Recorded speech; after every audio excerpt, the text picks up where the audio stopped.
Continuamos con el siguiente apartado de nuestra sesión del día de hoy.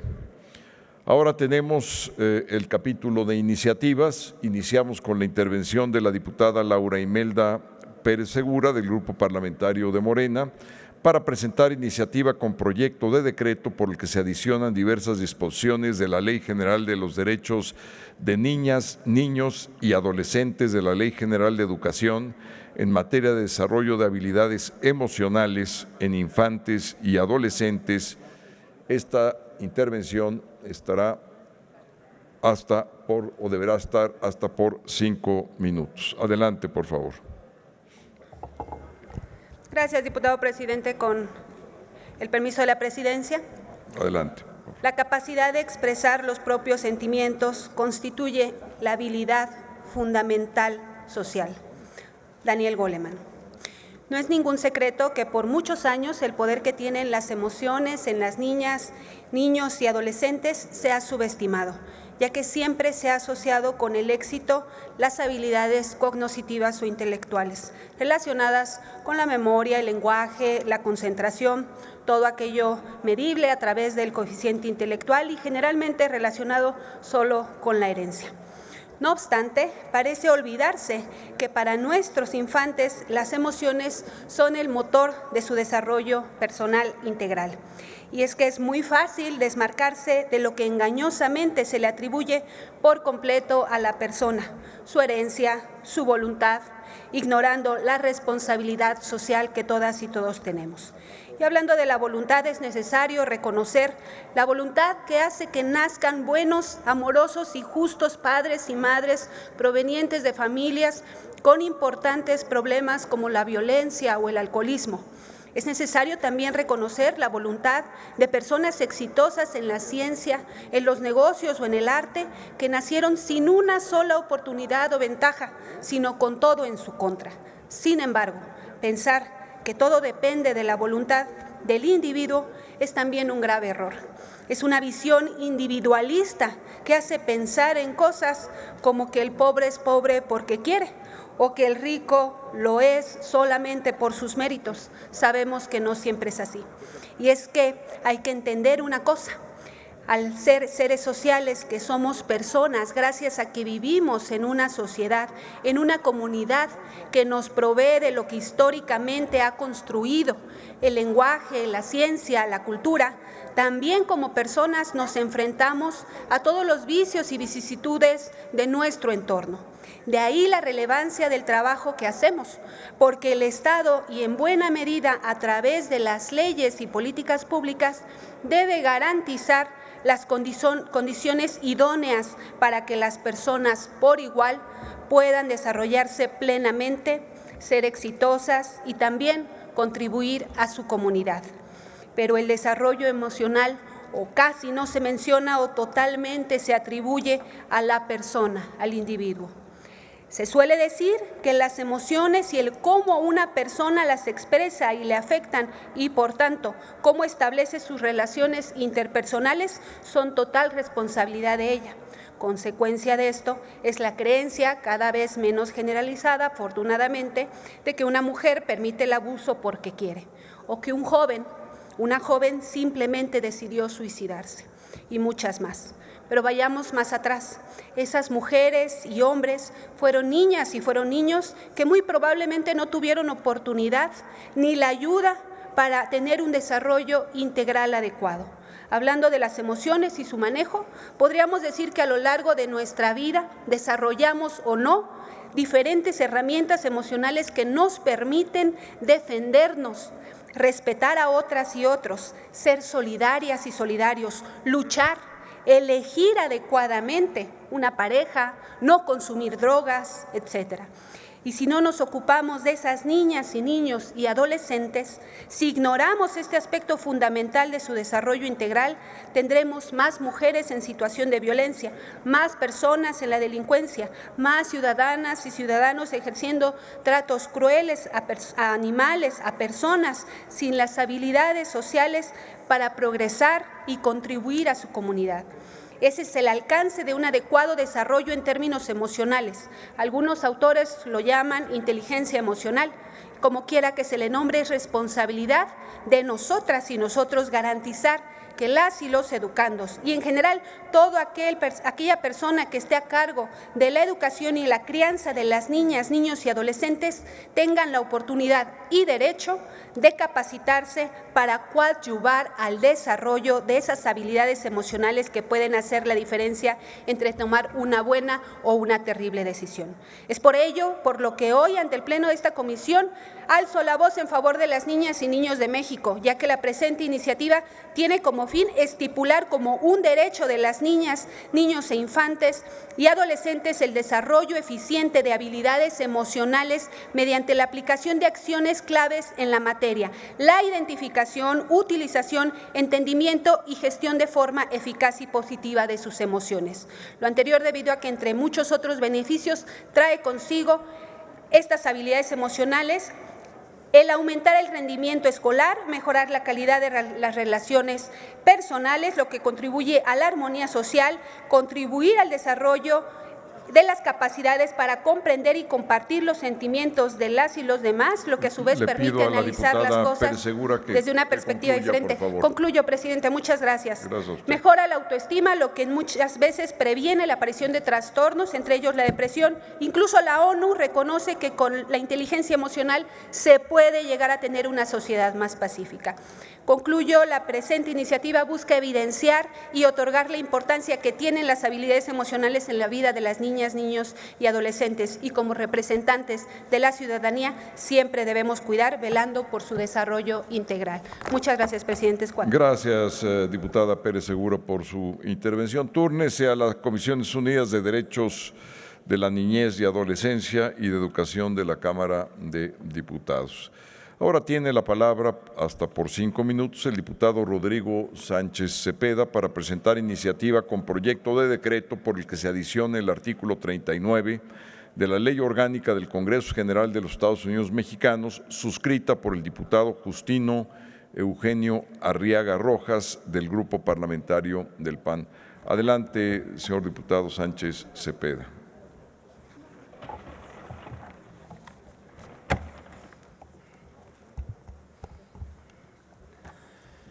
Saludo con mucho gusto a los integrantes de la mesa directiva y a todos mis compañeros de la comisión permanente.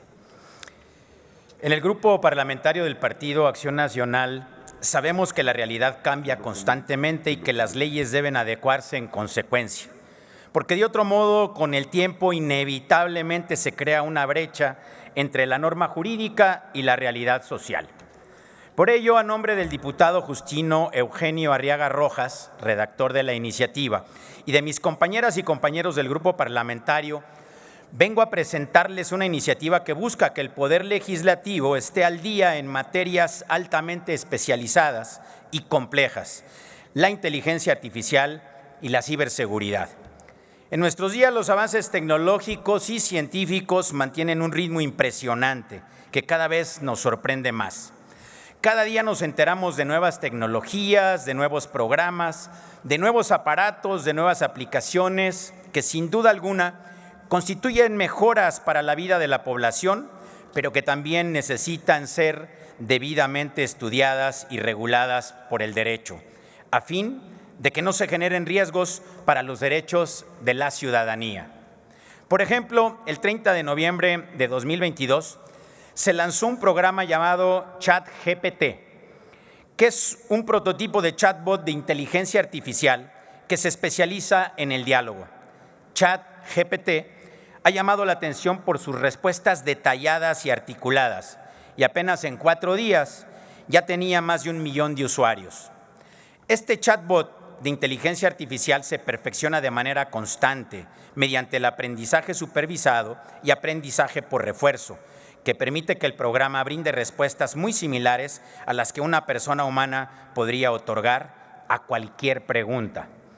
Pero surge entonces la pregunta, ¿podría este u otros chatbots implicar algún riesgo para las personas? ¿Podría alguien utilizar este tipo de tecnología para dañar a otros o para cometer ilícitos? Por supuesto que sí, y por ello en el Poder Legislativo tenemos que estar atentos a este tipo de riesgos para minimizarlos y aprovechar las bondades de la tecnología. Esto es solo un ejemplo de las aplicaciones de la inteligencia artificial que la inteligencia artificial ofrece y que están cambiando al mundo. Evidentemente, todos los programas de inteligencia artificial utilizan grandes bases de datos que pueden poner en riesgo los datos personales de millones de personas o pueden generar actos discriminatorios por los sesgos de la Big Data que la Big Data utiliza, por lo que es fundamental construir un marco jurídico sólido que evite estos riesgos. Por otro lado, la ciberseguridad también es un campo que debe desarrollarse en nuestro país para evitar los ciberdelitos y para garantizar la seguridad de la ciudadanía. México se ha convertido en un blanco importante para los ciberdelincuentes. Tan solo durante el primer semestre del año 2021 se registraron más de 91,000 millones de intentos de ciberataques en Latinoamérica, de los cuales más de 60,000 millones ocurrieron en México, lo que ubica al país en el primer lugar de la región frente a este tipo de amenazas.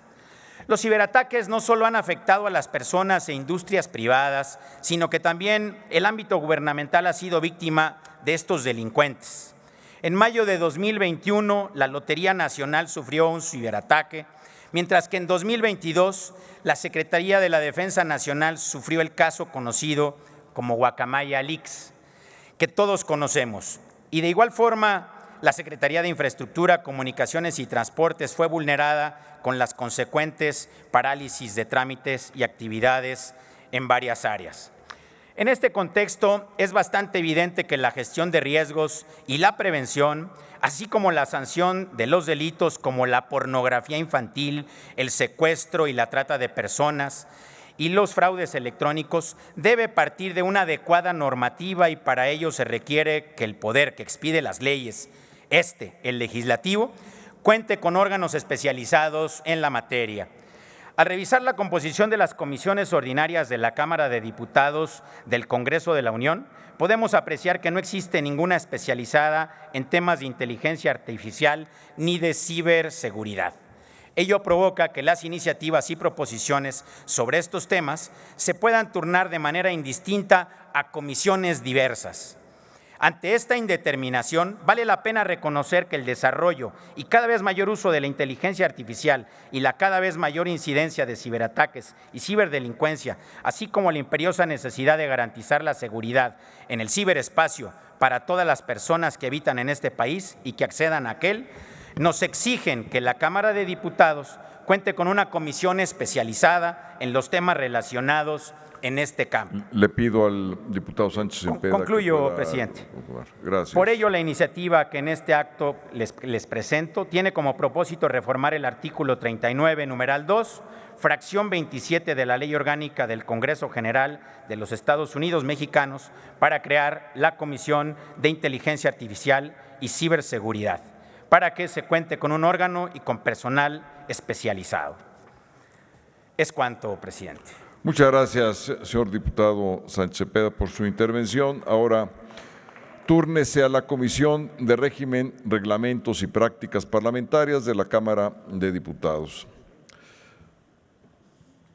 A continuación, tiene la palabra hasta por 5 minutos la diputada Jacqueline Hinojosa Madrigal, del Grupo Parlamentario del PRI, para presentar iniciativa con proyecto de decreto para inscribir en el muro de honor del Salón de Sesiones de la Cámara de Diputados la leyenda Primer Congreso Feminista. Adelante, diputada Hinojosa Madrigal. Tiene usted la palabra. Con la venia de la presidencia. Adelante, por favor. Compañeras, compañeros, hoy subo a esta tribuna en nombre de Elvia Carrillo Puerto, Hermila Galindo, Consuelo Zavala, Raquel Zip, Candelaria Ruz, Beatriz Peniche, Dominga Castro, Adriana Vadillo, Rosina Magaña, Amalia Gómez, Gregoria Martínez, Francisca Ávila, Rosario Rejón, entre otras, que integraron el primer Congreso Feminista en México y el segundo en Latinoamérica. En 1916, el Congreso Feminista se realizó en mi Mérida, Yucatán. Y también hablo por Felipa Pot, que a lo mejor no estuvo en el Congreso pero luchó de manera significativa por los derechos de las mujeres indígenas en contra de los abusos de la casta divina. Convocado entre el 13 y el 16 de enero de 1916 en Mérida, Yucatán, este congreso dio pauta para que las mujeres de aquel entonces tuvieran un espacio de comunicación para analizar la situación de sus derechos y de los retos futuros que enfrentábamos. El logro de la igualdad intelectual entre hombres y mujeres, el acceso paritario a espacios educativos, así como la manifestación de que las mujeres podemos desempeñar cualquier cargo público, fueron de los principales temas. En este participaron 617 delegadas, muchas yucatecas en su mayoría, para alzar la voz y abrir un hito en la historia de México y en el mundo. A partir del primer Congreso Feminista se sentaron las bases para que hoy podamos decir con todas sus letras que en México es un país donde las mujeres tienen o deberíamos tener asegurados nuestros derechos. Si bien la situación actual es muy criticable, la legislación mexicana siempre ha estado a la vanguardia y exigencias vigentes de reconocimiento hacia nuestros derechos. Sin ese evento histórico no podríamos comprender que el día de hoy las cámaras del Congreso de la Unión tengan una integración paritaria, solo por poner un ejemplo. Vale destacar que uno de los logros más relevantes de aquel Congreso fue el reconocimiento político de las mujeres y en particular el derecho a votar. En conjunto, algunas de las conclusiones de dicho encuentro fueron las siguientes. La escuela primaria debería iniciar a la mujer en el aprendizaje de actividades. Divorcio voluntario se debería establecer, que la educación y los hijos quedaran a cargo de la mujer. La autonomía reproductiva y los derechos sexuales. Sobre el voto, se concluyó que estaría limitado a las mujeres mayores de 21 años que sepan leer y escribir. Es por eso que presento el día de hoy la iniciativa con proyecto de decreto para inscribir en el muro de esta Cámara de Diputados el primer Congreso Feminista, con la finalidad de perpetuar, reconocer y no olvidar que gracias a esas mujeres hoy estamos aquí nosotras, por esas mujeres que levantaron la voz por ellas mismas y por las que veníamos. Compañeras y compañeros, espero contar con el apoyo de todos los grupos parlamentarios para lograr que en este muro esté inscrito el primer Congreso Feminista, porque el feminismo es acción, no un discurso político. Presidente, antes de concluir, quería pedir un minuto de silencio, porque en 5 días que llevamos del 2023, han aparecido 6 mujeres víctimas de feminicidio de las que sabemos. Y el gobierno sigue sin decir nada. Se concede el minuto de silencio. Por favor, nos levantamos de pie.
Muchas gracias. Pueden tomar asiento.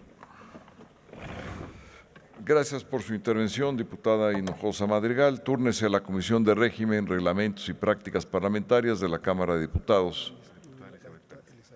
Diputada Elizabeth Pérez, adelante, por favor. Gracias, presidente. Para preguntarle a la diputada Jacqueline Hinojosa si nos permite adherirnos a su iniciativa.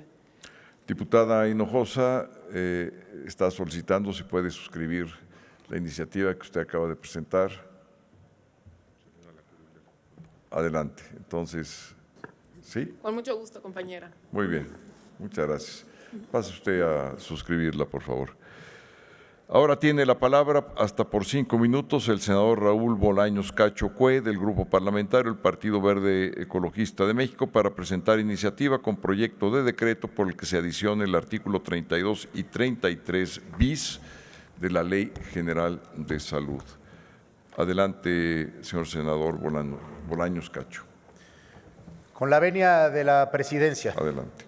Compañeras y compañeros legisladores, comenzamos un nuevo año y con él reafirmamos nuestros objetivos y renovamos nuestro compromiso en la construcción de un México próspero para todas y todos.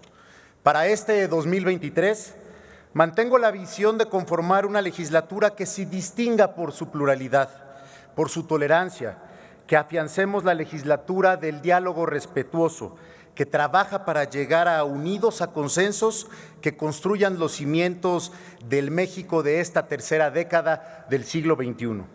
Y estos cimientos se fortalecen con la salud pública de la nación. En palabras de Hipócrates, padre de la medicina, donde hay amor por la medicina, hay amor por la humanidad.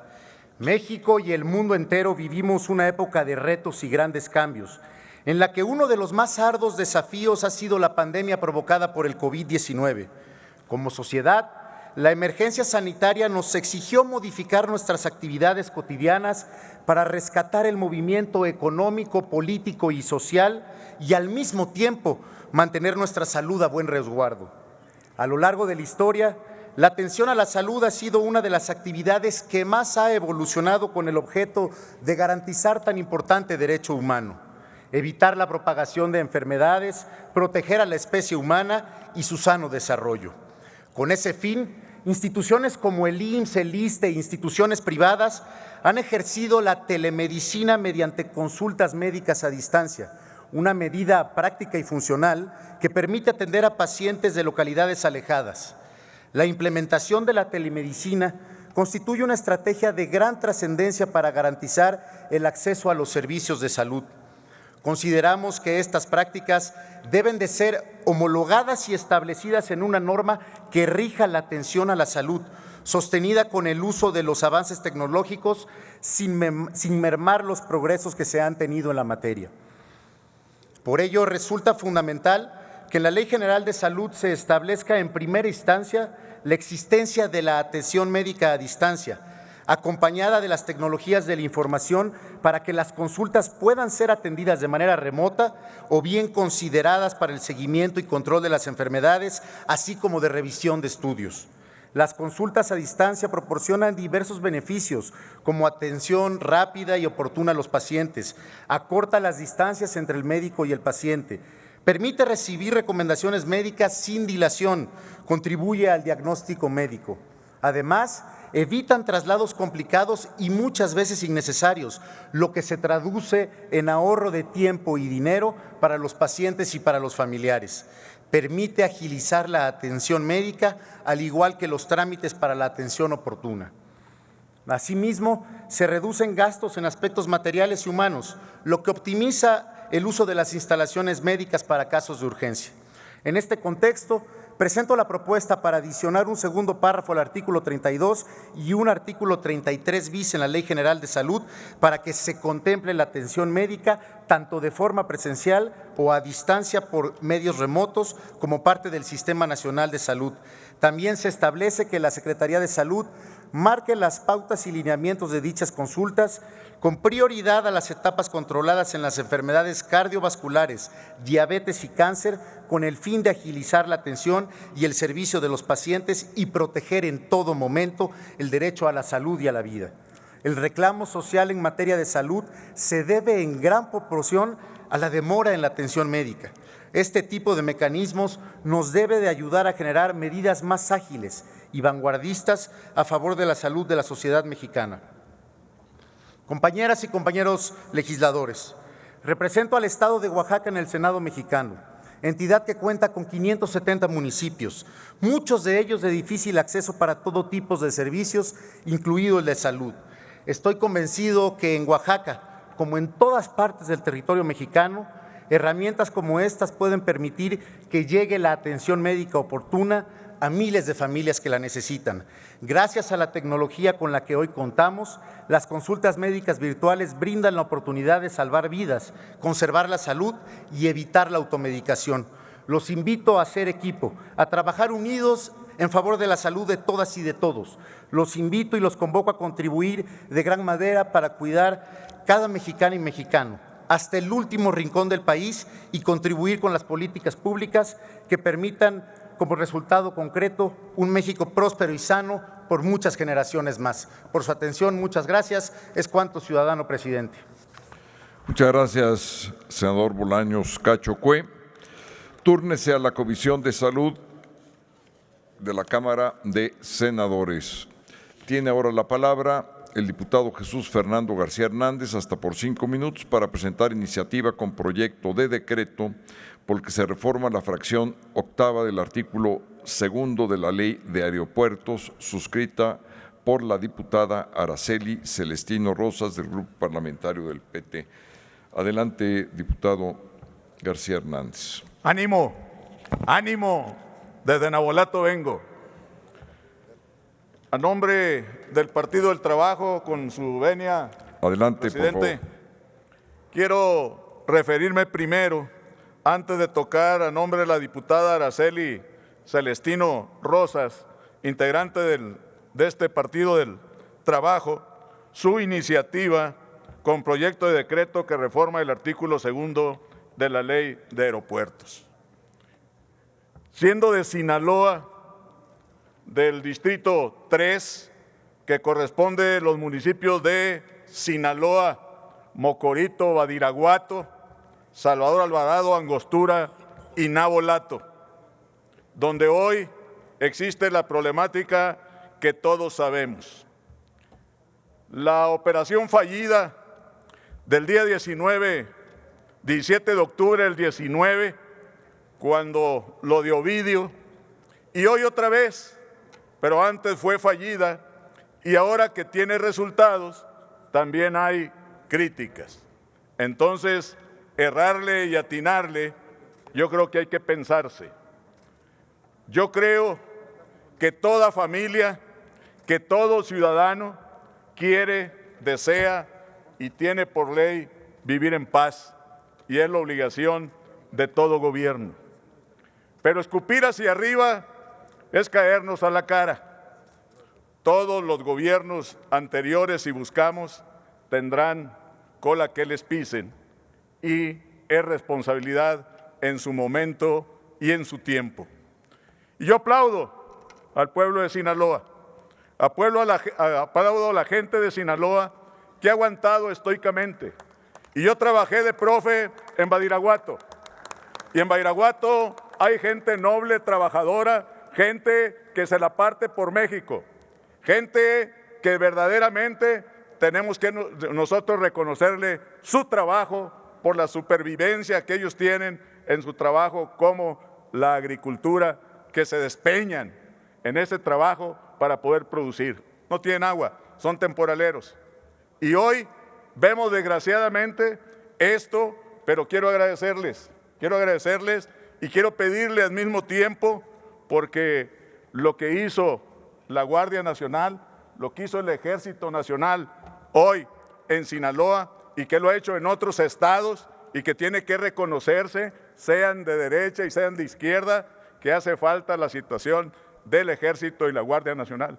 Y no le pido el minuto, le pido el minuto de aplausos, presidente, para el Ejército, la Guardia Nacional y toda la cuestión del organismo de seguridad. Concedido.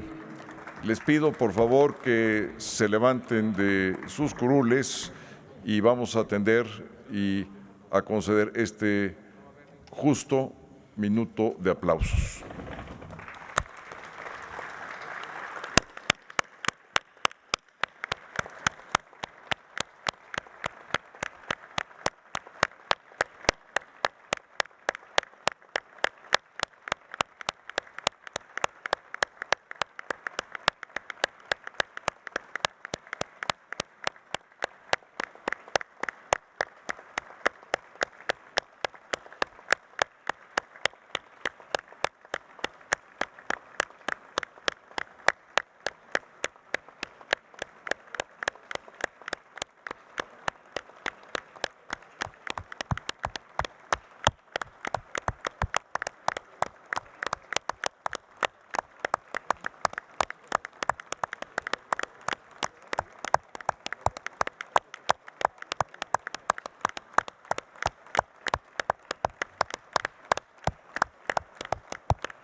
Muchas gracias. Pueden tomar asiento, por favor. Gracias, presidente. Adelante, por favor. Reiteramos, este gobierno ni declara guerras ni pacta con la delincuencia, simplemente aplica la ley con todo lo que ello implica. La propuesta que se presenta a la atenta consideración de este Pleno tiene el propósito de actualizar las denominaciones de nuestro ordenamiento jurídico a los que derivan de múltiples reformas afectadas en otras leyes. Todo ello con el propósito de armonizar y dar congruencia a nuestro sistema jurídico. En el caso particular de la Ley de Aeropuertos, se propone la actualización de algunas disposiciones, particularmente la que tiene que ver con la reforma a la Ley Orgánica de la Administración Pública Federal, publicado en el Diario Oficial de la Federación el 20 de octubre del 2021. La vigente Ley de Aeropuertos, en su artículo 2, fracción 8, en el capítulo de definiciones, enuncia a la antigua Secretaría de Comunicaciones y Transportes. Ante ello, se hace necesario ajustar dicha denominación al texto vigente de la Ley Orgánica de la Administración Pública Federal para que quede como Secretaría de Infraestructura, Comunicaciones y Transportes. En razón de los argumentos expuestos, se presenta esta iniciativa de suerte que se armonice así nuestro marco jurídico. Se propone reforma al artículo en comento para quedar como sigue. Artículo 2. Para los efectos de esta ley se entenderá por Secretaría la Secretaría de Infraestructura, Comunicaciones y Transporte. Es cuanto, unidad nacional, todo el poder al pueblo. Arriba el PT, gracias por su atención y sáquense un 10. Es cuanto. Muchas gracias por su participación, diputado García Hernández. Túrnese la iniciativa presentada a la Comisión de Comunicaciones, Transportes de la Cámara de Diputados.